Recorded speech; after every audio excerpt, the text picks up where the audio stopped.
Hello guys, आपण आता theorem बघतोय. Theorem of parallel axis and perpendicular axis. खूप इम्पॉर्टंट आणि इझी असे थेरम आहे आणि एक्झाम मध्ये विचारले जाणारे थेरम आहे. मी तुम्हाला खूप इझी आणि इम्पॉर्टंट आणि खूप तुम्हाला जे प्रॅक्टिकली यूज होते ना अशा गोष्टी एकदम नीट सांगतो. तर आता बघा, पॅरलर ॲक्सिस त्यातलं पहिलं बघूया. त्यातलं पहिलं काय आहे? Parallel axis. पॅरलर ॲक्सिस म्हणजे काय की तुमच्याकडे एक ऑब्जेक्ट आहे. आता हा समजा कन्सिडर करू आपल्याकडे आला असणारा हा ऑब्जेक्ट आहे. त्यात एक ॲक्सेस तुमच्या सेंटर ऑफ मास मधून पास झालेला आहे. काय बोलतोय मी? एक जो ॲक्सेस आहे तो सेंटर ऑफ मास मधून पास झालेला आहे आणि एक त्याला बरोबर पॅरलर असा दुसरा आपण काय केलेला आहे? ॲक्सेस लावलेला आहे. म्हणजे काय? थोडी इमॅजिन करा. हा समजा आपल्याकडे एक डोर आहे. त्याचा एक ॲक्सेस इथे आहे. याच्या अराउंड तो गोल फिरतो आणि मी त्याला अजून एक ॲक्सेस लावला. कळतंय? तर त्याचा मोमेंट ऑफ इनर्शिया किती असेल? म्हणजे हा सेंटर ऑफ मासला आहे आणि हा काय आहे? आय. मग याला आय नॉट म्हणूया. कुठेतरी ऑर्डिनरी पोझिशन वरती आहे. मग मला फाइंड काय करायचंय? समजा कन्सिडर करा आय नॉट फाइंड करायचं. तर कसं करणार? ही डायग्राम आहे, बघू शकता तुम्ही. तर याची ही ज्यावेळेस प्रूव्ह करतात त्यावेळेस काही पॉइंट आहेत, ते कंडिशन आपल्याला लक्षात आले पाहिजेत. इथे लिहितोय कंडिशन्स. फर्स्ट कंडिशन, हे पॉइंट तुम्ही कंटिन्युअस लक्षात ठेवायचे की हे दोन्ही पॉइंट म्हणजे two axis must be parallel. म्हणजे बघा, दोन्ही लाईन एकमेकांना काय पाहिजेत? पॅरलर. दुसरी कंडिशन काय दिलंय? One axis should be pass through centre of mass. COM म्हणजे काय? Centre of mass. म्हणजे centre of mass. Centre of mass हे गेल्या वर्षी कन्सेप्ट बघितली. कुठलाही ऑब्जेक्ट त्याचं जिथे मास एकत्र असतं, कॉन्सन्ट्रेट असतं, त्याला काय म्हणायचं आहे? Centre of mass. म्हणजे बघा, सगळे लाईन जिथून पास होतात ते असं आपण बघितलं होतं की इथून एक लाईन, इथून एक लाईन, इथून एक लाईन, जिथे इंटरसेक्ट होतं त्याला काय म्हणणार आहे आपण? सेंटर ऑफ मास. मग त्याचा एक ऍक्सेस कंटिन्युअसली काय झालं पाहिजे? सेंटर ऑफ मास मधून काय झालेलं असलं पाहिजे? पास झालेला आहे. म्हणजे इथे बघा सी जो पॉईंट दिसतोय, हे बघा डायग्राम मध्ये सी पॉईंट तो काय? सेंटर ऑफ मास मधून पास झालेला आहे. आणि तिसरा असा इम्पॉर्टंट, जिथे क्वेश्चन म्हणजे नीट मध्ये वगैरे युजफुल गोष्टी आहेत, जे तुम्हाला एच दिसतंय ते काय पाहिजे? Perpendicular distance between two axes. म्हणजे दोघांमधलं परपेंडिक्युलर डिस्टन्स पाहिजे. ते कधी कधी तुम्हाला वेगवेगळे असे विचित्र फिगर देतील, कधी बघा नीट मध्ये किंवा जेई मध्ये, आणि तुम्हाला काढायला होतं. पण एक सिंपल सांगतो, नेहमी परपेंडिक्युलर डिस्टन्स म्हणजे बघा, आता हे एकमेकांना परपेंडिक्युलर आहे ना, मग त्यांच्यामधलं डिस्टन्स असतं. कधी कधी ते तुम्हाला असा ऍक्सेस देतील, मग तुम्ही तो दिलेला ऍक्सेस डायरेक्ट कन्सिडर करायचा नसतो. हे चुकतं. हे आपण त्याला नंतर बघू, पहिल्यांदा बेसिक समजून घ्या. फक्त परपेंडिक्युलर एकमेकांना असल्याशिवाय करायचं नाही, हे एक कळणं गरजेचं आहे. आता आपण थेरम सॉल्व्ह करूया. एकदम इझिली आहे. काय करायचंय ते पहिलं समजून घ्या. आता पहिल्यांदा आपल्याला माहित असणारी कन्सेप्ट बघूया. कुठली? IC, moment of inertia about C म्हणजे काय? Centre of mass. त्याचा फॉर्म्युला काय असणार आहे? इंटिग्रेशन ऑफ, काय असणार आहे? नीट समजून घ्या. Integration of R square DM. आता आर स्क्वेअर डीएम का म्हणतोय हे समजून घ्या. आता तुम्ही, इम्पॉर्टंट पॉइंट आहेत, नीट समजून घ्या. तर मी डायग्राम थोडीशी चेंज करतोय, इझी करून देते तुम्हाला. हे असलं काही नाही असं कन्सिडर करू आपण. हे काय नाही असं कन्सिडर करा. हे बघा, सेंटर ऑफ मास पासून कन्सिडर करा, हे जे डिस्टन्स आहे ते डिस्टन्स काय आहे असं कन्सिडर करतोय आपण? आर डिस्टन्स आहे. आणि ह्या पॉइंट पासून इथपर्यंतचं जे डिस्टन्स आहे हे डिस्टन्स आहे एच, आणि इथलं काय? आर. एच प्लस आर असं डिस्टन्स आहे, असं तुम्ही कन्सिडर करा. आता पुढे बघा, खूप इम्पॉर्टंट आणि इझी आहे. हे समजा तुम्ही पहिले लिहिलं. आता हे लक्षात ठेवायचं आपल्याला, पुढे कुठे ना कुठे याचा काय यूज करायचं.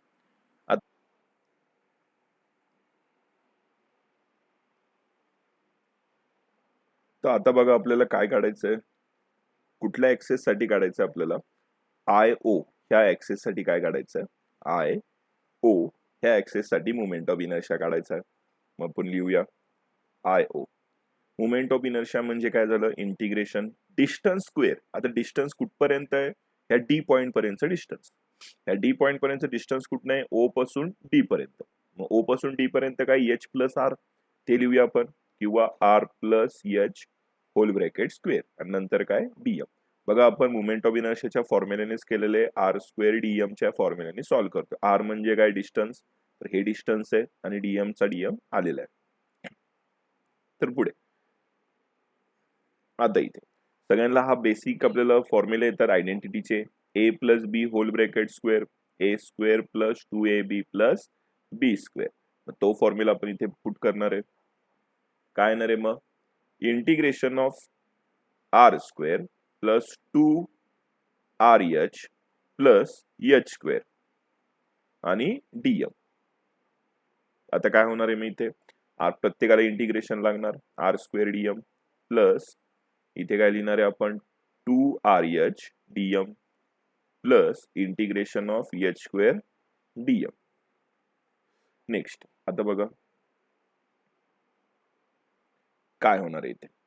आता आय नॉट तसा झालेला आहे. आता इथे बघू शकता तुम्ही की इथे आर स्क्वेअर डीएम हा कुठे आलेला आहे, इथे आपण ऑलरेडी लिहिलेलं आहे, हे बघू शकता. ते हे इथे आहे ना, हा सेंटरचा म्हणजे सेंटर ऑफ मास वरती जो ऍक्सेस आहे त्याचा हा काय आहे, मुवमेंट ऑफ इनर्शिया. कारण की बघा डिस्टन्स काय आहे, आर पर्यंत डिस्टन्स आहे म्हणून तो आलेला. मग याच्याऐवजी आपण सरळ सरळ काय लिहिणार आहे आता, आय सी. नेक्स्ट आता पुढे बघा काय होणार आहे, प्लस कॉन्स्टंट टर्म बाहेर काढणार आहे. कॉन्स्टंट टर्म कुठल्या आहेत, की दोघांमधला डिस्टन्स सेम आहे. हा कॉन्स्टंट आहे बघा, ओ पासून सी पर्यंत डिस्टन्स काय आहे, एच, ते सेम आहे म्हणजे आपण तेही आहे तसं लिहूया. काय लिहिणार आहे इथे, 2h बाहेर आलं, इंटिग्रेशन कोणाचं होणार आहे, फक्त डीएमचं प्लस एच स्क्वेअर बरोबर बाहेर आलं, इंटिग्रेशन कोणाचं होणार आहे, फक्त डीएमचं. आता पुढे घेऊ, इथे एक मिनिट, इथे आर राहिलं आपलं द्यायचं, इथे आर राहिला, काय राहिलेलं आहे, आर डीएम. नेक्स्ट आता I nought is equal to I C plus, आता हा एक पॉइंट इम्पॉर्टंट आहे. आता मी काय करतो, पहिल्यांदा हा लिहितो H square integration of DM plus 2h integration of R DM. आता मी काय पॉइंट सांगतोय हे नीट समजून घ्या इथनं पुढचे. I nought is equal to I C plus H square तर आहे तसं डीएमचं इंटिग्रेशन काय होतं हे खूप आधी बघितले आपण, कॅपिटल एम म्हणजे टोटल मास, म्हणजे इथे काय होणार आहे, M H square plus 2h. आता इंटिग्रेशन, आता हे बघा याचं इंटिग्रेशन,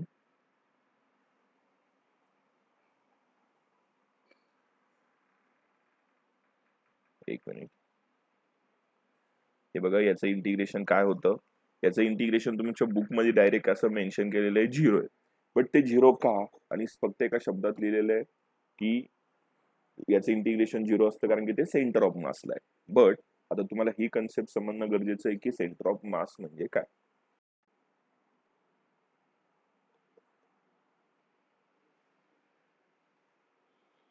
तर आता बघा इथे काय करणार आहे, हेच मी बाजूला लिहून घेतोय.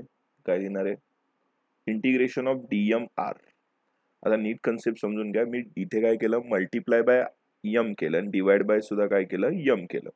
तर आता हा बघू शकता की हे जे आलेले व्हॅल्यू आहे ही कशाचा फॉर्म्युला होता, ज्यांनी गेल्या वर्षी सेंटर ऑफ मास स्टडी केलाय त्यांना हे पॉइंट आठवेल की बघा आपण एक असा ऍक्सेस घेतो, इथे त्याचा समजा हा ऍक्सेस आहे, इथे काय कन्सिडर करतो 0 आणि 0, इथे एक मास असतं m1 m2, डिस्टन्स काय घेणार आहे आपण r1 r2, असे वेगवेगळे मासेस असतात कुठपर्यंत, एन पर्यंत.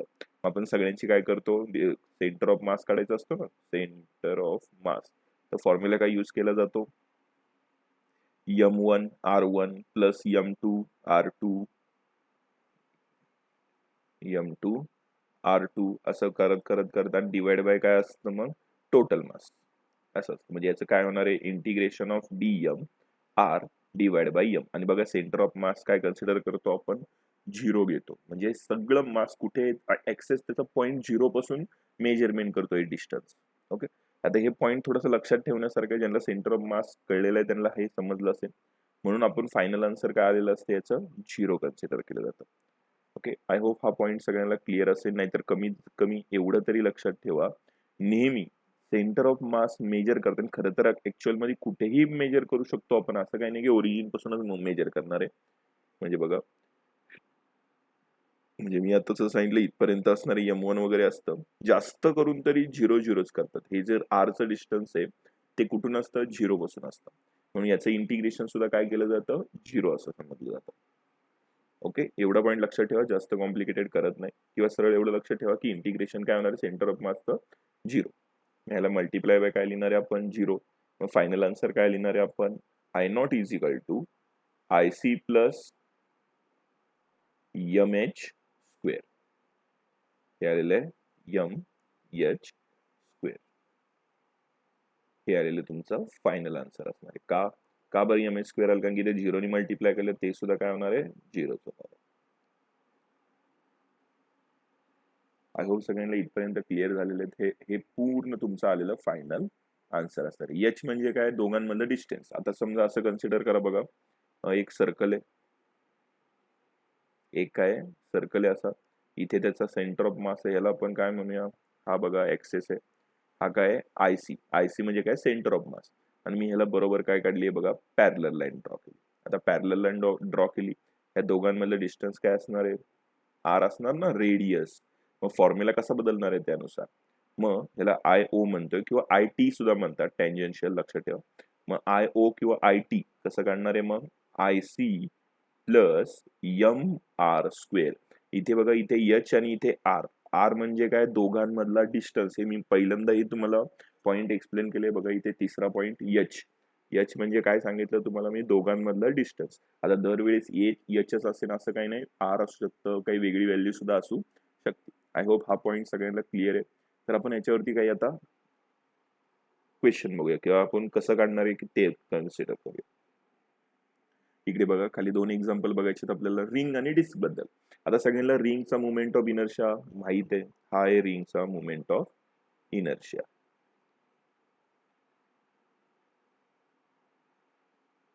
करेक्ट. आणि हा आहे डिस्कचा मुवमेंट ऑफ इनर्शिया. आता याच्यावरतून आपल्याला काय बघा, मी दोन त्याला काय काढलेले आहेत? बरोबर पॅरलल लाईन काढलेले आहेत, टँजेन्शियल. आता त्याच्या around movement of inertia find करायचा. मग तो कसा करणार आहे बघा, इथे लिहिणार आपण I0 is equal to, formula काय आलता बघा I0चा? IC plus MH square. इथेही हाच फॉर्म्युला येणार आहे. मग IC प्लस MH स्क्वेअर. आता IC ची व्हॅल्यू इथे लिहिलेली आहे मी ऑलरेडी. काय लिहिणार आहे? मग MR स्क्वेअर डिवाइड बाय 2. आता इथे H आहे, तर H ला रिप्लेसमेंट कोणी करणार आहे आपण? ते मी तुम्हाला ऑलरेडी आता सांगितलं. इथे H च्या ऐवजी काय लिहिणार आहे आपण आता? R का लिहिणार आहे? कारण की डिस्टन्स R आहे. इथे सुद्धा H च्या ऐवजी काय रिप्लेस करणार आहे आपण? R ने. बर, इथे काय येणार आहे आता? MR square plus MR square. तर यांची आपण एकत्र केलं किती होणार आहे? मग 2MR स्क्वेअर. हे काय मिळालं आपल्याला? I0. बघा, याचा मुवमेंट ऑफ इनर्शिया आपल्याला इझिली मिळालेलं आहे.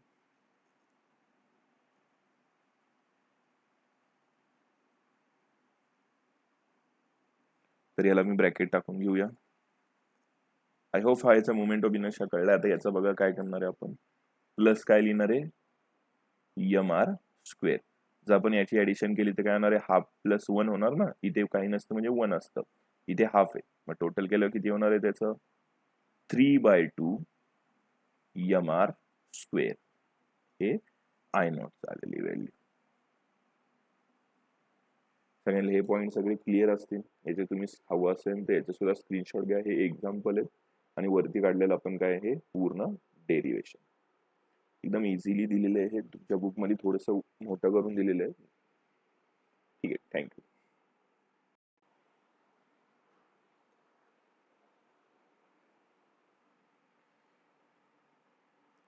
तर आता बघा, परपेंडिक्युलर ऍक्सिस मध्ये काय डायग्राम वगैरे आपल्याकडे सगळे परपेंडिक्युलर ऍक्सिस. आता परपेंडिक्युलर ऍक्सिस हे अशा ऑब्जेक्टसाठी असतं, परपेंडिक्युलर असो किंवा पॅरलल, जे 2D आहे. 2D बॉडीज म्हणजे कुठले बॉडीज? 2D म्हणजे प्लेट किंवा डिस्क वगैरे अशांसाठी असतं. परत प्लेट, डिस्क एकदम ज्याची थिकनेस काय 0 बरोबर आहे. 0 बरोबर म्हणजे बघा, डिस्क बघितली असं खूप पातळ असते. अशा ऑब्जेक्टसाठी हे सगळे असतं परपेंडिक्युलर, पॅरलल वगैरे. तर त्याचा मी फॉर्म्युला तुम्हाला सांगतो. काय असतो? IZ is equal to IX plus IY. हा आपला काय परपेंडिक्युलरचा फॉर्म्युला. सो तो आपण प्रूव्ह करणार आहे. तो बघा कसा करायचा आहे. आता बघा, त्यासाठी काही कंडिशन आहे ज्या मी आधी तुम्हाला सांगितल्या होत्या की पॅरलर मध्ये काय असतात त्या प्रकारे याच्याही काही कंडिशन असतात. त्या बघा. पहिली condition number 1, x Y Z should be perpendicular. म्हणजे काय की बघा तुम्ही 3 ऍक्सेस आहे, एक्स ऍक्सेस, वाय ऍक्सेस आणि कुठला झेड ऍक्सेस. हे तिन्ही ऍक्सेस एकमेकांना काय पाहिजे? परपेंडिक्युलर. अजून एक सोपी डायग्राम साठी बघा, अशी एक समजा आपल्याकडे फिगर आहे. तर आता काय करणार आहे, कन्सिडर करा हा एक ऍक्सेस आहे, त्याच्यानंतर काय असणार आहे, हा दुसरा ऍक्सेस घेणार. आता हे बघा असा ऍक्सेस असणार आहे दुसरा, आणि तिसरा ऍक्सेस हा असा असणार.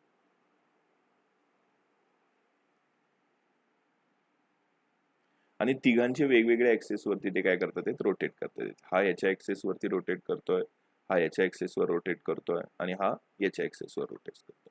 प्रत्येक जण आपापल्या याच्यावरती काय करतोय, रोटेट करतोय. एक मिनिट, हे बघा असं कन्सिडर करा की हा ह्या ऍक्सेस वरती काय करतोय, रोटेट करतोय. हा असा रोटेट करतोय आणि हा असा रोटेट करतोय. हे आहे एक्स, हे आहे वाय, आणि हे काय आहे झेड. सगळे एकमेकांना बघा तुम्ही कसे आहेत, परपेंडिक्युलर आहेत. प्रत्येक ऍक्सेस एकमेकांना काय आहे, परपेंडिक्युलर आहे. प्रत्येक ऍक्सेस एकमेकांना परपेंडिक्युलर असणं ही पहिली कंडिशन आहे. दुसरी कंडिशन बघा काय आहे. दुसरी कंडिशन अशी असती की X and Y should be in the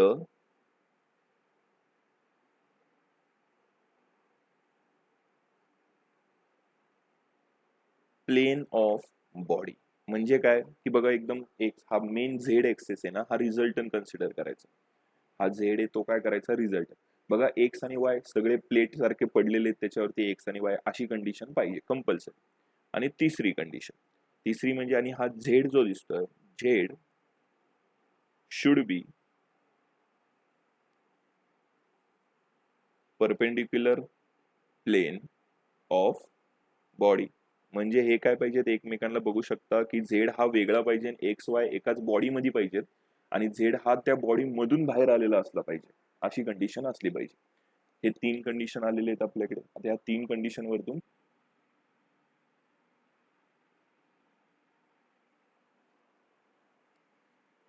तर आता लक्ष द्या, आपण काय कन्सिडर करू, ह्या पी जो पॉइंट आहे त्याचं डिस्टन्स हे आर आहे, हे वाय आणि हे काय एक्स. इथे वाय तर इथे सुद्धा वाय असणार, इथे एक्स आहे तर इथे सुद्धा काय असणार आहे, एक्स. ते मी वेगळे ह्याने देतो, इथे एक्स आणि इथे काय असणार आहे, वाय. आता इथे बघा, इथे 90 डिग्री तयार होतं, म्हणजे राईट अँगल ट्रायंगल तयार होतोय ना. राईट अँगल तयार होतोय म्हणजे इथे एक्स आणि इथे वाय, आणि मधलं डिस्टन्स काय, आर. तर आपण फॉर्म्युला काय येतो याचा, R square is equal to X square plus Y square. Correct. आता याच्यावरतूनच आपण प्रूव्ह करणार आहे. ते बघा कसं, इथे लिहितो मी, R square is equal to X square plus Y square. आता जर का सगळीकडे आपण मल्टिप्लाय बाय डीएम केलं तर काय येणार आहे, मग इथे R square DM is equal to X square DM plus Y square DM. हे आलं आपलं. आणि सगळ्याला जर इंटिग्रेट केलं, इकडेही इंटिग्रेशन, इकडेही इंटिग्रेशन, आणि इकडे सुद्धा काय असणार आहे, इंटिग्रेशन. मग इंटिग्रेशन केलं याचं काय येणार आहे, पहिलं हे आय झेड म्हणणार ना आपण याला. इथे वाटलंच तर मी इथे तुम्हाला लिहून देतो हे रफ करून. इथे काय म्हणणार आहे, I Z is equal to काय असणार आहे, integration of R square DM. Distance square असणार ना, झेड बघा, झेड इथे वरती आहे, नीट बघा डायग्राम मध्ये, हे झेड. मग इथे फॉर्म्युल्यात काय येणार, इथे सुद्धा I Z is equal to, आता इथे पुढे हे मी रफ करतो, नीट बघा. आता डायग्राम मध्ये नीट बघून तुम्ही सांगू शकता की इथे काय येणार आहे, x square DM. X square म्हणजे डिस्टन्स, डिस्टन्स फ्रॉम काय, वाय आहे ना, डिस्टन्स फ्रॉम काय, वाय. इथनं इथपर्यंतचं डिस्टन्स, ह्या पॉईंट पर्यंत, ते डिस्टन्स किती आहे, एक्स आहे. मग तुमचा मुवमेंट ऑफ इनर्शिया कशाचा काढतोय आपण, वाय अलॉंग द वाय काढणार आहे. मग याचा फॉर्म्युला काय असणार आहे, I Y is equal to integration of distance किती आहे, एक्स स्क्वेअर डीएम, आणि मग आय एक्स किती असणार आहे, मग integration of Y square DM. मग इथेही फॉर्म्युले तसेच येणार आहे. इथे काय येणार आहे, I Y plus I X. हे आलं तुमचं फायनल आन्सर. हेच तर आपल्याला काय करायचं होतं, प्रूव्ह करायचं होतं. बस एकदम सिम्पल. ज्याच्यात काही जास्त तुम्हाला डोकं लावण्यासारखं नव्हतं, एकदम सिम्पली आलेला आहे हा तुम्हाला. बर, आता हे आपण सॉल्व्ह कसे करतात त्याचं एक एक्झाम्पल घेऊया, म्हणजे समजेल. हवं असेल त्याचा स्क्रीनशॉट घ्या. परत सांगतो काय केलं आपण हायपोटेनस पायथागोरसचा थेरम घेऊन हे केलेलं आहे आर स्क्वेअर. त्याचं आपण हे घेऊया. पायथागोरसचा थेरम करून आपण काय केलं, हे काढलं होतं. पायथागोरसच्या थेरम मध्ये काय केलं, सगळ्याला मल्टिप्लाय बाय डीएम केलं आणि सगळ्यांचं इंटिग्रेशन केलं. तर याचं इंटिग्रेशन इथे दिलेल्या व्हॅल्यूचा यूज काय केला आपण, ह्या व्हॅल्यूचा काय केलं, यूज केलं आणि इथे फक्त ते प्लॉट केले. बस एवढेच पॉइंट होते. आणि सगळ्यांना हे डिस्टन्स वगैरे माहित आहे. काय असतो इनर्शियाचा फॉर्म्युला, काय असतो, I is equal to distance square, वाटलंच तर लिहितो डिस्टन्स स्क्वेअर इंटू काय असतं डीएम. डिस्टन्स स्क्वेअर काय बघा, ह्या झेड पासून ह्या पॉईंटचं पी पॉईंटचं डिस्टन्स किती होतं, आर, म्हणजे आर स्क्वेअर डीएम. त्याच्यानंतर वाय पासून डिस्टन्स किती होतं, एक्स, म्हणजे एक्स स्क्वेअर डीएम. आणि एक्स पासून डिस्टन्स किती होतं वायचं, म्हणजे वाय स्क्वेअर डीएम. ते फक्त आपण काय केलेले तिथे लिहिलेले. बस बाकी काही केलेलं नाही असेल. तर आता बघा आपण याचे काही एक्झाम्पल बघूया. तर हे पहिलं, याच्यासाठी फॉर्म्युला मी डायग्राम ऑलरेडी काढलेले आहेत. तर याचा किती येणार आहे, moment of inertia about the Z axis, हे आपण बघितलेलं. याचा काय असतो, एम आर स्क्वेअर. हे आधीच आपण सगळे बघितलेले आहेत,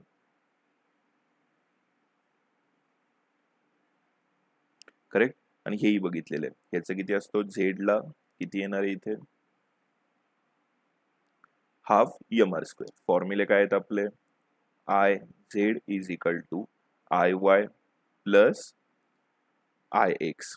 इथे सुद्धा काय येणार आहे मग, I Z is equal to I Y plus I X. आता एवढं लक्षात ठेवायचं, एक्स आणि वाय हे एकमेकांना सेम आहेत म्हणल्यावरती इथे काय येणार मग, I X is equal to I Y. मग इथे काय येणार आहे, I Z is equal to two I X. हे आलेले आहे. आय झेड ची व्हॅल्यू इथे लिहिलेली आहे मी. मग काय लिहिणार आहे, M R square is equal to two I X. Two इकडे आलं तर किती होणार आहे मग, M R square divide by two is equal to I X. आणि जेवढा आय एक्स असणार आहे तेवढाच काय असणार आहे, आय वाय सुद्धा असणार आहे. हे आलं तुमचं आन्सर. कशाचं, moment of inertia about the diameter. हा खूप इम्पॉर्टंट असा शब्द आहे, अबाउट द डायमीटर. सिंपल आहे ना, एक्स आणि वाय काय आहेत, हे डायमीटर आहेत अलॉंग द, बघा एक्स हे डिस्टन्स बघू शकता तुम्ही, हे कुठलं आहे, डायमीटर आहे. आणि हे डिस्टन्स काय आहे, डायमीटर आहे. तर थोडीशी माझी डायग्राम विचित्र आहे, बट समजून घेऊ शकता तुम्ही. हे डिस्टन्स काय इथनं इथपर्यंत डायमीटरचं आहे. मग अबाउट द डायमीटर तुम्हाला विचारलं, मोमेंट ऑफ, जर कधी क्वेश्चन आला एक्झाम मध्ये, काय इथे लिहितोय मी वाटलंच तर, moment of inertia about diameter. हे आलेलं तुमचं आन्सर. पण जर moment of inertia about centre विचारलं तर हे असतं तुमचं काय, एम आर स्क्वेअर. हे सेंटर आहे ना, सिंपल आहे. बघा आय झेड कशातून गेलेला आहे, तुमच्या सेंटर मधून गेलेला आहे, म्हणून हा फॉर्म्युला असतो. ओके, हे समजलं. हे बघू आपण, याची मी व्हिडिओ बनवतोय, एक स्पेशल व्हिडिओ. आता पुढे बघा, याचंही बघायचं आपल्याला डिस्कचं. तर डिस्कचंही तेच येणार आहे. इथे काय लिहिणार आहे मी आता, half M R square is equal to, हे दोन्ही एकमेकांना सेम आहे म्हणजे टू, इथे काय येणार आहे आय एक्स. हा टू पण इकडे आला तर किती होणार आहे, म्हणजे I X is equal to काय असणार आहे, आय वाय. इथेही सेम असणार, डिस्क आणि रिंग. फक्त डिस्क हे जी कॉर्नरला असतात आणि हे सगळीकडे स्प्रेड, पण डायमीटर तर दोघांना असणार आहे ना. पुढे हा टू इकडे आला तर किती येणार आहे, 1/4 M R square is equal to काय येणार आहे, आय एक्स. आणि जेवढा आय एक्स असतो तेवढाच काय असणार आहे, आय वाय सुद्धा असणार आहे. हे आलं तुमचं आन्सर. ओके, हवं असेल तर तुम्ही याचा स्क्रीनशॉट घेऊ शकता पूर्ण याचा एकदम. हे मी थोडस खाली घेतो.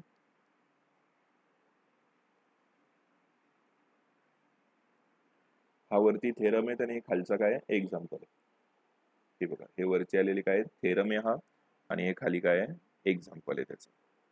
ठीक आहे. आपण अशा प्रकारे आपले पॅरलर आणि परपेंडिक्युलर ह्या दोन्ही प्रकारचे थेरम झालेले आहेत.